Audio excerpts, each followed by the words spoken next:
Arogansi. Itu membawa petaka. Seorang polisi yang sombong, menantang ulama, kini harus menerima hukuman yang tak pernah ia bayangkan. Gonggongan menggema di tengah malam, tubuhnya berubah, dan semua orang menatapnya dengan ngeri. Azab itu nyata. Apa yang sebenarnya terjadi? Simak kisah lengkapnya di sini. Assalamualaikum, Sobat Pena Story.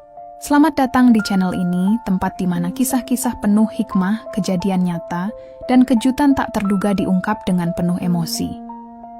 Sebelum kita mulai, jangan lupa tekan tombol subscribe, nyalakan lonceng notifikasi, dan tulis sholawat beserta asal kotamu di kolom komentar. Karena setiap sholawat yang kita ucapkan, semoga menjadi berkah bagi kita semua. Siapkan hati dan pikiran, karena kisah kali ini akan membuat bulu kudukmu merinding. Episode 1. Sosok polisi arogan dan kiai sepuh. Di sebuah kota kecil di Jawa Timur, berdiri sebuah pesantren tua yang sudah ada sejak zaman kolonial. Pesantren itu dipimpin oleh Kiai Mahfudz, seorang ulama sepuh yang dihormati karena kebijaksanaannya. Sosoknya disegani, bukan karena kekayaan atau kekuasaan, tetapi karena ilmu dan akhlaknya yang tinggi. Namun, di kota itu juga ada seorang polisi yang terkenal angkuh dan kasar. Namanya Ibtu Suryono. Ia adalah sosok aparat yang sering bersikap semena-mena, terutama kepada orang-orang yang ia anggap lebih rendah darinya. Baginya, jabatan adalah kekuatan, dan ia tidak percaya pada hal-hal mistis atau keagamaan yang menurutnya hanya khayalan orang bodoh. Suatu hari, sebuah laporan masuk ke kantor polisi. Ada warga yang melaporkan kejadian aneh di sekitar pesantren Kiai Mahfudz. Beberapa saksi mengatakan bahwa setiap malam Jumat, terdengar lantunan doa yang menggema di udara, diiringi aroma harum yang tak diketahui sumbernya. Ada juga yang mengaku melihat cahaya putih berkelebat di sekitar pesantren. Mendengar laporan itu, Suryono tersenyum sinis. "Hah, ini cuma omong kosong. Aku akan buktikan kalau itu hanya trik untuk menipu orang-orang tolol," batinnya. Dengan angkuh, ia memutuskan untuk datang langsung ke pesantren tanpa pemberitahuan.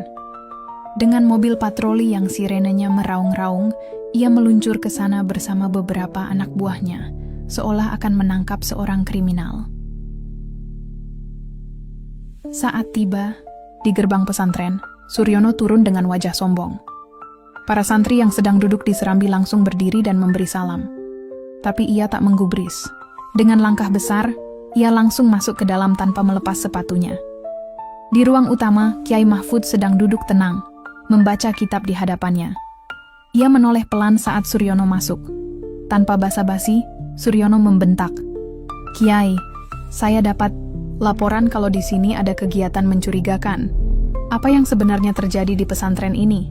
Suasana ruangan mendadak sunyi. Para santri menatap dengan cemas. Namun, Kiai Mahfudz tetap tenang, menatap Suryono dengan tatapan lembut namun penuh wibawa. "Nak, hati-hati dengan ucapanmu. Tidak semua hal bisa kau pahami dengan kasat mata. Jangan tergesa-gesa dalam menilai sesuatu," jawabnya perlahan. Suryono mendengus dan tertawa sinis. "Hahaha.